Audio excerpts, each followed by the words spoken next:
Welcome back to the channel and welcome to another Adobe Premiere Elements tutorial.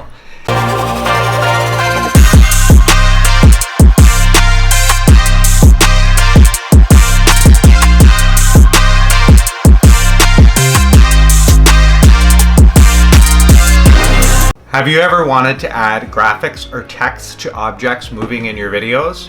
Well, with Adobe Motion Tracking, you can make that happen. Alright, let's dive into the software and get started. Once you have the Adobe Premiere Elements video editor open, the first step is to add media to your project. So you want to head to the top left-hand corner, click on the Add Media tab, and get the media from your hard drive or SD card, wherever it is. Once the media is added, it's going to show up in the Project Assets tab. So you want to take the media from there and drag it down to the timeline. I'm just going to trim this media down because I don't want to use all of it. I just want to use a section of it for this tutorial. So once the clip is in your timeline, the next step is to select the object that you want to track. So in my case, I want to track this car here. So what I'm going to do is click on the clip, head up to the top menu here, click on Tools, head down to the bottom and click on Motion Tracking.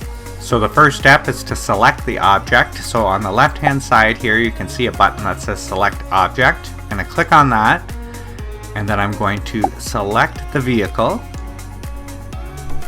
And once the vehicle is selected, I'm going to click on Track Object. Adobe Premiere Elements is going to do its thing and track the object through the screen.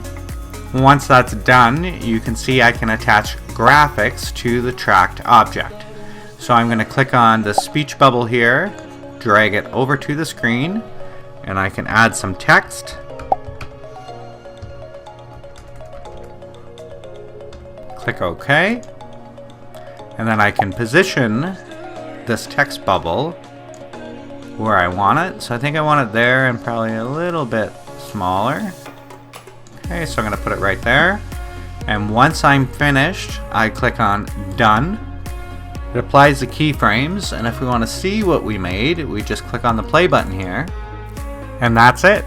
Now you have a unique feature that you can add to your videos using the Adobe Premiere Elements object tracking feature. Thanks so much for watching. If you like this video, make sure you head down below and smash that like button. And if you want to see more videos like this one, make sure you hit that subscribe button. And until next time, take it easy out there.